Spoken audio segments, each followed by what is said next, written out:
Hello, people of the internet. It's your boy, Skinny Penis, with the Annapolis replay. That was... Oh, I saw that a long time coming after how the game turned out, hey? Annapolis, Leicester, so not World of Warships, but Mir Korabley. I always gotta say that, not to confuse the two products, right? You wouldn't want to confuse World of Warships with a game where the developer actually develops a few more maps, reworks old maps, and has a working aiming system. Anyways, Annapolis. Last time I played on that server, I decided to say fuck it and switch to DefA Annapolis, which obviously on this server, as expected, is incredible. I'm already running the 7th slot module, because like on Leicester you get a 7th slot upgrade for super boats. They're not as broken as I thought, but they give you quite decent buffs. Obviously you have them every game. They're straight buffs, like none of them have drawbacks, not like a legendary module. It's just straight up a 7 slot module. They cost 150,000 coal. You can apply a coupon though, so it goes down to 110, and I think 115,000, something like that. Not 50, but 15. Anyways, I obviously choose to play the minus 20% additional propulsion. So like you have a pretty smooth Annapolis acceleration and deceleration. Like it gets to move a bit faster. It's obviously not a Des Moines leg mod. Originally I thought it would be close because I misread the two numbers on leg mod Des Moines. It's 20% rudder, 50% axle. I thought it's the other way around. But obviously Des Moines leg mod is 50%, this is 20, so don't expect the same outcome, but you definitely notice more maneuverability, which in terms of Annapolis is a great thing, honestly. Obviously, the ship plays around islands, it wants to slow down and accelerate a lot. Also open water, you can duke a bit better and kite, something like that. So therefore, good buff. And the other thing is you get 100 long range DPS flat. So like technically you could also run that module on a Yamagiri and you would get 100 DPS long range flat, technically. Obviously on Annapolis it's a cracked buff. And you get 4 flak. So you have 14 flak, and obviously your long range DPS is like 350, 300, something like that. I don't know, maybe less. I don't really read into the values. But the main change is obviously an AA build here, or like it's not an AA build, obviously there's no captain module, no captain skill involved here in terms of the AA specs. I went for obviously survivability and gun performance on the captain. But yeah, the modules and FAA obviously increase your AA, and you're not gonna lose the AA. So I always feel like that's amazing, and you will also see later on in the game I will have DefAs left, but the carrier obviously doesn't have full squads anymore. On the server generally you see a lot more carriers losing planes, and if the game goes late they don't have full squads anymore, just because everyone keeps all of their AA for the entire duration of the game. So if there's too many AA ships, obviously the carrier is prone to lose a lot more. But I mean, carrier is still busted. Obviously the spotting, the damage, they can still dodge the AA. It's still not like the smartest to spec for AA, because the carrier still needs to eat black. I mean, if you play Annapolis with AA spec, or by the way, I did the mistake of defaing the rockets, and then the guy goes for me again. But as you can see, even without DefA, you shoot down a lot of planes. Like the DPS is insane, and that's like the main thing. The DPS stays that strong. Like Annapolis DPS also on EU is similar. The problem is you're getting into HE fights, or even the carrier dropping you, and then slowly but surely use 10, 20, 30% of your AA. Like the longer the game goes on, the less likely it is that you ever shoot down a plane. This server, obviously, the system is better. As I said, like it still doesn't make carriers like balance or anything, but it gives you a better feeling if you choose to play DefA. Gives you a better feeling of actually having a counter. Also, to be fair, if you go for 14 flak on Annapolis, or like I think Dalarna can reach 14 flak too. Both of them have DefA. I think if you run those specs, the carrier cannot make a single mistake basically during your DefA. If he eats one smoke cloud, his entire plane squad is removed basically. The DefA works the same way. It's 300% damage on the flak, and your flak is cracked. So like one mistake carrier, entire squad gone. So that's definitely cool. But yeah, as you can see, the moving forward and backward is a bit easier. We're obviously playing inside the caps. That's something I do generally on Leicester. I try to play extremely objective with DD or cruiser. I mean, for me, there's technically no real reason to go for another account where I grief for like average damage and shit. There isn't even like World of Warships numbers, what it is, doesn't even work for this server. Like I sit up front quite a lot, but in Annapolis you also want to be there. Also the Annapolis on the server isn't nerfed HP wise, so you have 62.35, and I think I don't even run the red or blue HP booster flag or signal. Like I think it could be more. Funnily enough, there's other 7 slot modules. One of them is plus 10% flat HP. So like technically I could go up to 68, I think with the signal 70k HP on an Annapolis. It would be pretty interesting. Then there's another module that gives you minus 10% consumable reload on everything and minus 4% dispersion. It would still be good on a cruiser, I feel, especially on Anna with all the consumables. It would probably be nice. But yeah, not really interested. The acceleration and the AA is kind of more interesting for me, just because I also know that I'm not going to lose my AA, so like buffing it for every game against the CV filth. I mean, Annapolis is already like a crazy DPM ship. I don't need 4% dispersion, and there's another module that gives you plus 5% shell damage. Like you don't really need that in Anna. If you get to farm or shoot someone, he dies. Like it's one of, if not the craziest DPM boat, because of you have the pen, you have the AP, you have everything. Here, by the way, comes the funny I don't get citadels in my Conquistador of Lamu moment. I thought he would kill him, so I bursted in case there's like something left. Shouldn't have, because now I could have killed him. Burst works a bit different. That's the only change they have to EU, by the way. You have technically it's a drum magazine, but imagine it as a 2-shot burst with it's still a very short interval. It's like 0.8, 0.9 seconds. I think base must be 1 second then. Like the burst comes out immediately, but they changed it into a drum magazine. There's an actual gameplay change as well. Like you have seen the drum magazine, for example, Conquistador has one. The Ledge Club, no, the Super Club is gonna get one. There's gonna be ships with drum magazines in the future. There are already a few here, and what it seems like is it's basically just the burst made into a drum, because you can create a drum magazine that acts like a burst. The difference is I can use F, shoot once on a turret, and it will only shoot the first shot. The second shot is just loaded, basically.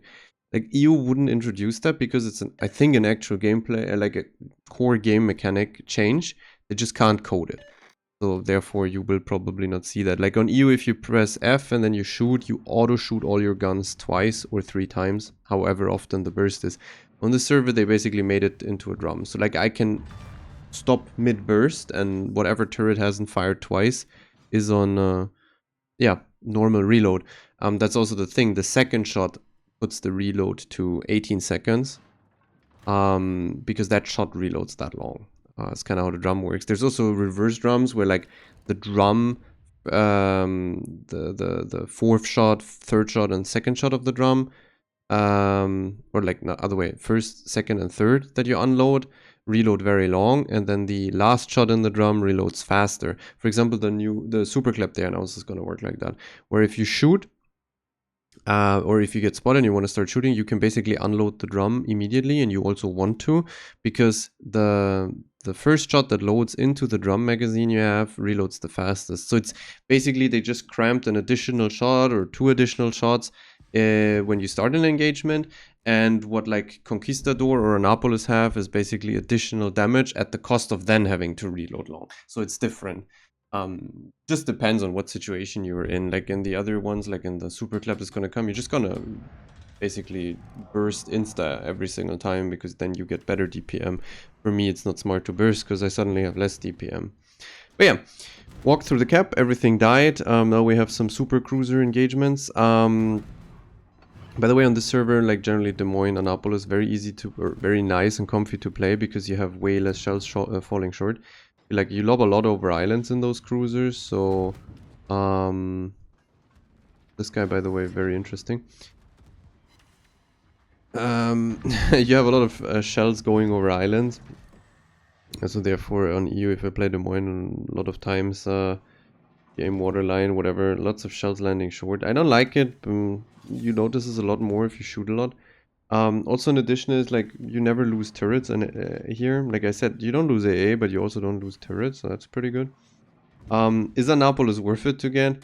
I mean, it's still the same ship. It just plays a bit simpler. It's not nerfed like on EU, and you get an additional 7-slot upgrade. So technically, the ship is stronger, or not technically, objectively, the ship is stronger here than on EU. Even it is. Unless you have some special situation where you want a 3-shot burst, but that's very unlikely. In general, just better here. More HP, additional 7th slot. Yeah, that's about it. Otherwise, it's the same ship. Yeah. This is gonna be 480k damage, by the way. I'm only on 190 now. 200 broke 200 now, but this is gonna be a lot more damage. Obviously left alone here, so step by step I take apart the cruisers. Using these islands also doesn't only allow me to shoot unspotted over the island. Nice quad fire, by the way, a little Picasso. Actually, maybe a Leonardo da Vinci over there. Maybe the Mona Lisa itself. But also, like, the torpedo cruisers can't really go close to me. You're going to see a wild engagement in a second against the Senyo. I personally think this is how I should have played it. So like, the problem for me with Senyo and Zhao, but specifically Senyo, is I don't seem to citadel it consistently enough. I mean, obviously now that I rewatch it for the first time, he only has 26 HP. But my problem is, if he goes flat to me, close, and gets his torps off, he just trades me 1-for-1. Like, sure, I kill him, but afterwards we may lose, or probably lose the game. So what I do is, I just come out with all guns permanently ready. I mean, sure, he can access my citadel. Oh yeah, that's basically the biggest thing I forgot. Annapolis has an exposed sit here, so that's why the guy fists me with front guns. Like close range, but even long range. Like this thing, flat or angled up, eats citadels a lot more. It's an exposed sit like Des Moines. Change the armor scheme actually. So yeah, if you don't have hands, you die a lot faster on this ship, and you actually get citadel a lot more consistently. So basically, they gave it a drawback for monkeys. Like, monkey blows up a lot. I noticed it too. Like, at mid ranges, if cruisers shoot you flat, you eat a lot more sits. Even like slightly angled up, you eat a lot more sits against other Des Moines and stuff, just because the armor is suddenly exposed. So sometimes I obviously play it like a monkey from EU, like the Annapolis doesn't have a sit. Because on EU, at like 12-13 km, you don't get sit by a Des Moines or an Anna. Like, this shit doesn't happen. On the server, it actually does, because it's exposed. But yeah. I came out, and I basically just wanted to ensure all guns. In case he turns for torps, I could have bursted him with all, so he definitely dies.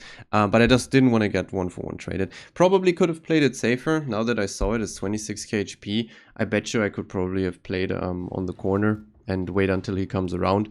Maybe kept a lot of HP and made it a lot less, was it close?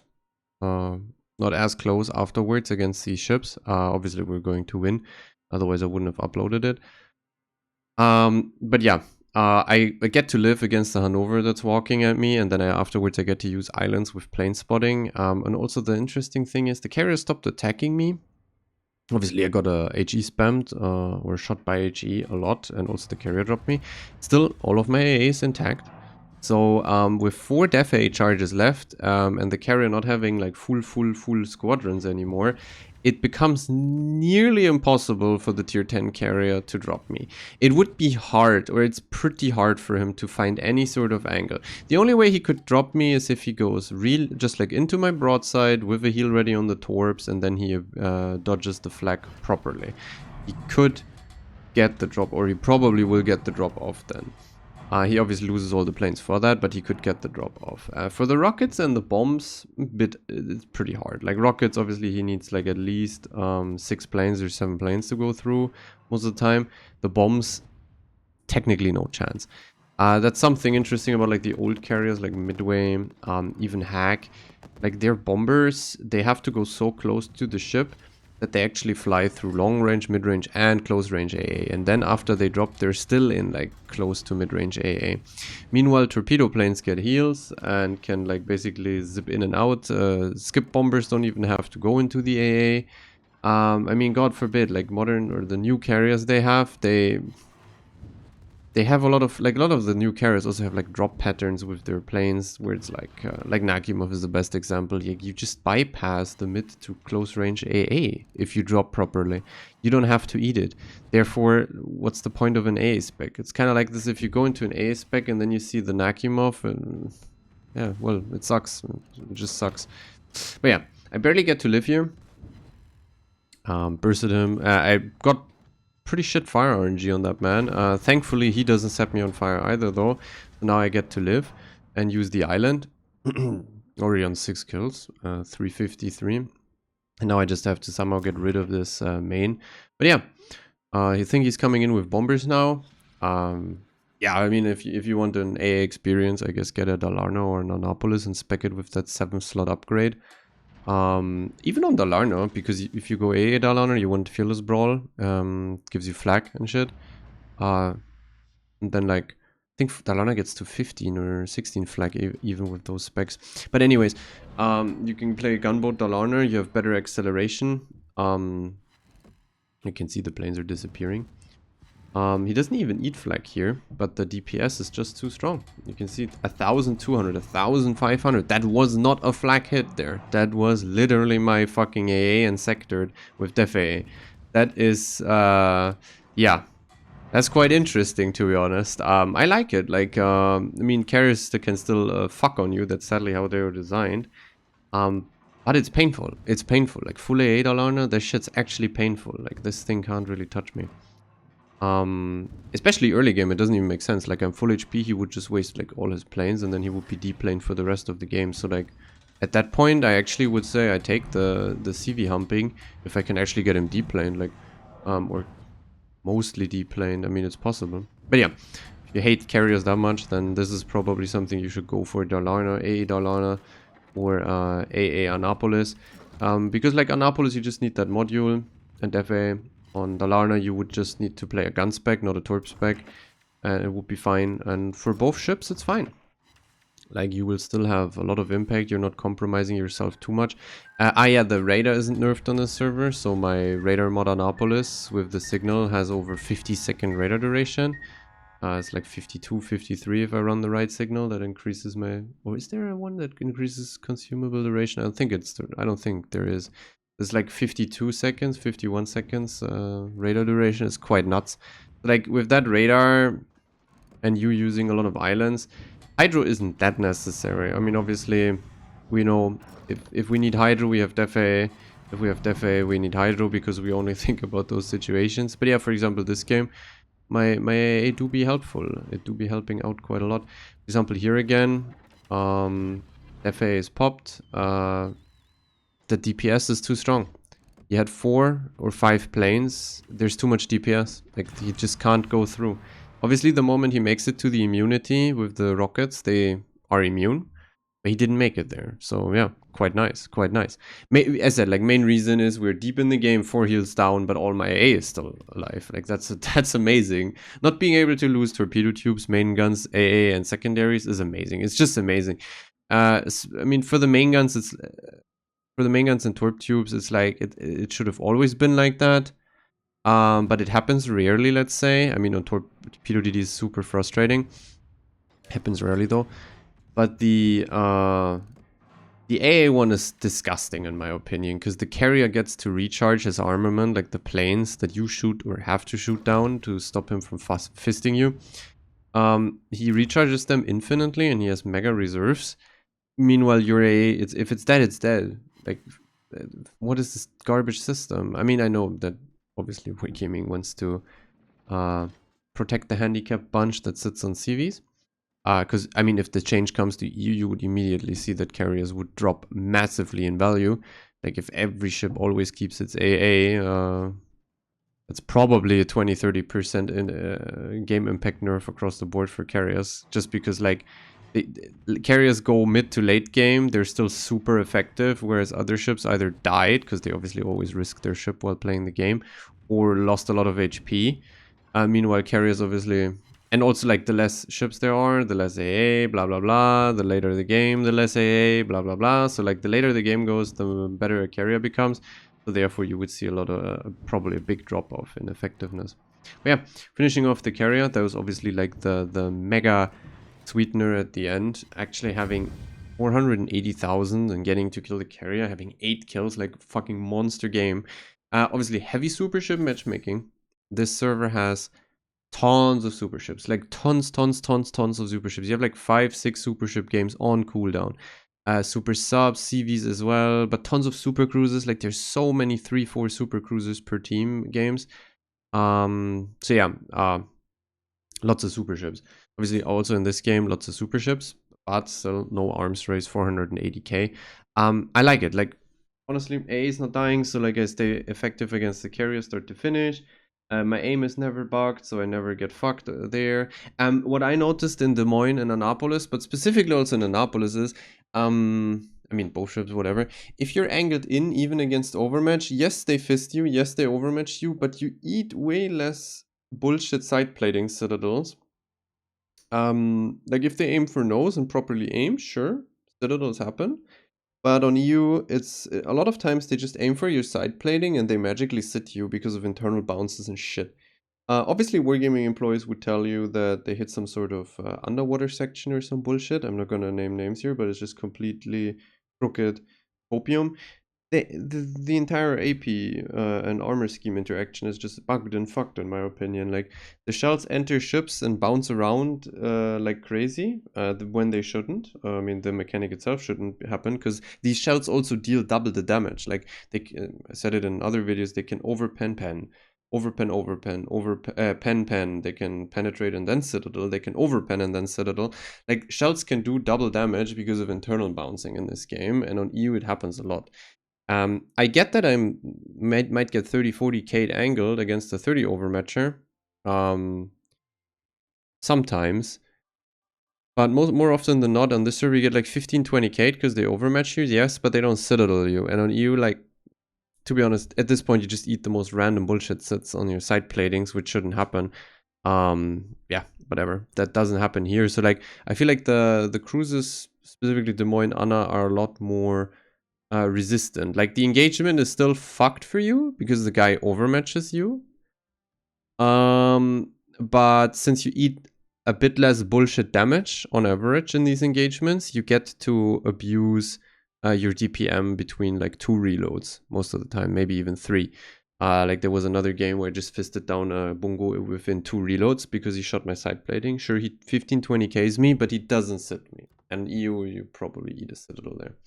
Yeah, anyways, finishing off, there's a nearly 4000k base game on Leicester, which is crazy because they nerfed base XP so much. So I would assume this is like 5k base on EU. It should, because like I did plane damage, the kills are a multiplier, and even I don't even picked up a cap. And also if you look in the detailed report, I mean obviously a plane damage. Tons of strike planes, by the way. Those plane kills aren't fighters. All of them are basically strike planes. Tanked a lot. Gives you also XP here, like potential damage and heal damage, like lots of that shit. And I obviously shot basically exclusively super ships. But as you can see here, tons of super ships. Where you look at the team score, 1, 2, 3, 4, 5 per team. 5, and that's normal. Like you can have 6 or 7 per team on this server. That definitely happens. But yeah, we shot the super ships, like Senyo as well. I killed the carrier, it's a tier 10, this one. So yeah, lots of damage on my own tier basically. If I rip through tier 9s and 10s, you're not gonna get that much base. But yeah, no matter the server, the ship is busted, that's for sure. Probably if you have hands, a lot more busted here. But a lot less forgiving on this server, obviously, because of the armor scheme. So yeah, that's the replay I wanted to share. I think this is my highest damage in non-arms race games ever. It should be. I never had a 500k game in the first place, and all my 450 or above are definitely arms race, I think. I don't remember one game that was that high that wasn't arms race. So yeah, great game for me. Hope you enjoyed watching it just in the background while I was rambling. And I see you in the next video, probably from Leicester as well with the new boat.